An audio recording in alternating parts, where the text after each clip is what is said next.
దేవుడు మనతో రావాలంటే చెప్తారు ఈ మాట. దేవుడు మనతో రావాలంటే, మనతో నడవాలంటే, ఆయన హస్తం మనకి తోడుగా ఉండాలంటే మనం ఎలా ఉండాలో 3 ప్రాముఖ్యమైన విషయాలు మనం ధ్యానం చేద్దాం. ఈ 3 ప్రాముఖ్యమైన విషయాలు కూడా 3 భక్తుల నుంచి మనం నేర్చుకుందాం. ఎందుకంటే వాక్యము చాలా విలువైనది గనక ఈ యొక్క మరి ఉపదేశాన్ని దేవుడు ఈ మధ్యాహ్న కాల సమయంలో మనకు తెలియజేస్తూ ఉన్నాడంటే మనం ఇంకా భక్తిలో ఎదగాలని, భక్తిలో బలం పొందుకోవాలని, దేవునికి ఇంకా మరింత దగ్గరగా రావాలని దేవునికి స్తోత్రం కలుగుని గాక. ప్రతి వాక్యము కూడా మనల్ని ఎంతగానో బలపరుస్తూ ఉంది. ప్రతి మాట దేవుని మాట ఎంతో ప్రశస్తమైనది గనక ఆ మాటలు మనం వింటున్నప్పుడు వాక్యానికి మనం లోబడే వారిగా ఉండాలి. కాబట్టి మనతో దేవుడు రావాలంటే గనక చెప్తారు మరొకసారి అంతే కదా. దేవుడు ఇశ్రాయేలు ప్రజలకు ఎలాగైతే తోడైండి నడిపించాడో ఆయన సన్నిధి మనకు తోడుగా ఉండి మనం వెళుతున్న మార్గంలో దేవుడే మనకు తోడై ఉండాలంటే గనక మొట్టమొదటిగా మనం ధ్యానం చేసే విషయం ఏంటంటే, ఇప్పుడు మోషే అడుగుతున్నాడు కదా, ఇక్కడ మోషే మనకు మాదిరి. ఎవరంట? మోషే. మొట్టమొదటిగా మోషే గురించి మనం ధ్యానం చేద్దాం. ఈ మోషే ఎలాంటి వాడో, అతనిలో ఉన్న కొన్ని దైవికమైన లక్షణాలు మనం తెలుసుకుందాం. తెలుసుకున్నప్పుడు మనము కూడా మోషే వలె ఉన్నప్పుడే ఆయన సన్నిధి మనతో ఖచ్చితంగా ఉంటుందని మనకు అర్థమవుతూ ఉంది. దేవునామానికి మహిమ కలుగునే గాక. ఇంతకీ మోషే ఎలాంటి వాడండి? చాలా వాక్యాలు మనం విన్నాం కదండి. మోషే ఎలాంటి వాడు? ఇంకా ఏ విధమైన వాక్యాలు మనం చదవాల్సిన అవసరం లేదు. ఒక 2-3 వాక్యాలు మాత్రమే మనం చదవబోతున్నాం. చూడండి, మోషే ఎలాంటి వాడంటే మొట్టమొదటిగా దేవుని మాటకు లోబడ్డాడు. చెప్తారు మాట. దేవుని మాటకు లోబడ్డాడు. 40 సంవత్సరాలు ఆ మిద్యాను అరణ్యములో గొర్రెలను కాచుకుంటున్న వేళలో దేవుడు మోషేకి ప్రత్యక్షమయ్యాడు. ఎలాగా? పొద కాలుతుంది గాని, పొదలో నుంచి మంట వస్తుంది గాని ఒక్క ఆకు కూడా కాలిపోవడం లేదంట. ఏమొస్తుందంట? పొదలో నుంచి భయంకరమైన మంట. ఆ మంట ఎక్కడి నుంచి వచ్చిందో, ఎందుకు రగులుకుందో మోషేకి అర్థం కావడం లేదు. కానీ ఒక్క ఆకు కూడా కాలిపోవడం లేదు, ఒక్క తీగ కూడా కాలిపోవడం లేదు. ఆ ఆకులు, తీగలు అన్ని కూడా పచ్చగానే కనబడుతున్నాయి. మంట మాత్రము చాలా పెద్ద మంట అండి.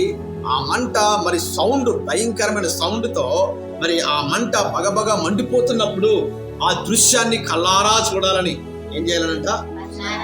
ఆ దృశ్యాన్ని, ఆ వింతను చూడాలని దగ్గరికి వచ్చినప్పుడు దేవుడు మోషేతో మాట్లాడుతున్న సందర్భం మనకు తెలుసు కదా. దేవునికి స్తోత్రం కలుగును గాక. అక్కడ మోషేను దేవుడు దర్శించి, ఇదిగో నీవు ఒక పని చేయాలి, ఒక బాధ్యతాయుతమైన పని నీకు నేను అప్పగిస్తున్నాను మోషే. నేను నిన్ను ఎన్నుకున్నానయ్యా. ఇక నుంచి నీవు ఈ పని చేయవలసిన అవసరం లేదు. ఇంకా ఈ పనికి నీవు స్వస్తి చెప్పేసి నేనిచ్చే పని నీవు చేపట్టాలి అన్నట్లుగా ఒక మంచి పనిని మోషే చేతుల్లో పెట్టినప్పుడు ఆ మాటకు మోషే ఏం చేశాడో తెలుసా? మొదట నో అని చెప్పినప్పటికీ కూడా తర్వాత ఒప్పుకున్నాడు. విధేయత కలిగి దేవుని మాటకు లోబడ్డాడు మోషే. దేవునికి స్తోత్రం కలుగును గాక. కాబట్టి చూడండి, మనలో కూడా అద్భుతాలు జరగాలంటే కనుక దేవుని మాటకు మనము లోబడాలి. ఎలాగంట? విని దేవుని మాట విని దానికి మనము లోబడినప్పుడే దేవుడు అద్భుతమైన కార్యాలు మన జీవితంలో జరిగిస్తాడండి. ఇది మొదటి లక్షణం. రెండోదిగా చూసినట్లయితే గనక మోషే దేవుని ఇల్లంతటిలో నమ్మకమైన వాడు. హెబ్రీ పత్రికలో కానీ మనం చూస్తే ఆ 2వ అధ్యాయంలో మోషే దేవుని ఇల్లంతటిలో నమ్మకస్తుడిగా కనబడుతూ ఉన్నాడు. దేవునికి స్తోత్రం కలుగును గాక. కాబట్టి అన్ని విషయాలు కూడా మనము కూడా మోషే వలె ఎలా ఉండాలంట? నమ్మకముగా ఉండాలి. దేవుని నామానికి స్తోత్రం కలుగును గాక. మూడోదిగా చూసినట్లయితే గనక మోషేలో చాలా సహనం అండి. ఏంటంట? చాలా సహనము, ఓపిక. ఎంత సహనం, ఓపిక అంటే 30 లక్షల మంది జనాంగం మీద ఏనాడు కూడా అతను కోపపడకుండా, వారు తిరగబడుతున్నా, వారు సనుక్కుంటున్నా, వారు కోపపడుతున్నా, మేము రామని అక్కడే అరణ్యములో కూర్చుండిపోతున్నప్పటికీ కూడా ఏమాత్రము కూడా కోపము ప్రదర్శించకుండా అన్ని వేళలా కూడా ఈ 40 సంవత్సరాల్లో మోషే ఎంతో సహనము కలిగి, ఓపిక కలిగి ఆ జనాంగాన్ని ఏం చేశాడంట? నడిపించాడు మోషే.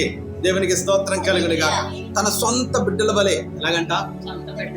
తన సొంత బిడ్డల వలె ఆ ప్రజలందరినీ కూడా తను కనుక్కున్న బిడ్డల వలె ఎంతో ఓపికగా, సహనము కలిగి, సాత్వికము కలిగి ఆ ప్రజలందరినీ కూడా కనాను యాత్రలో మోషే నడిపించాడంట. దేవునికి స్తోత్రం కలుగును గాక. కాబట్టి 3వ అద్భుతమైన లక్ష్యం ఏంటో తెలుసా? మనలో కూడా ఓపిక, సహనము ఉండాలి. ఎక్కడ ఉండాలి? కుటుంబంలో ఉండాలి, మన భక్తిలో ఉండాలి, మన యొక్క వ్యక్తిగతమైన మన జీవితంలో కూడా ఓపిక సహనము ఉండాలి. దేవునికి స్తోత్రం కలుగును గాక.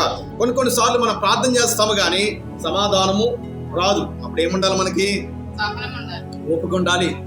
దేవుడు దర్శించే వరకు, దేవుడు కార్యం చేసే వరకు, దేవుడు ఇచ్చే వరకు మనలో ఏముండాలంట? ఓపిక సహనం ఉండాలి. దేవునికి స్తోత్రం కలుగును గాక.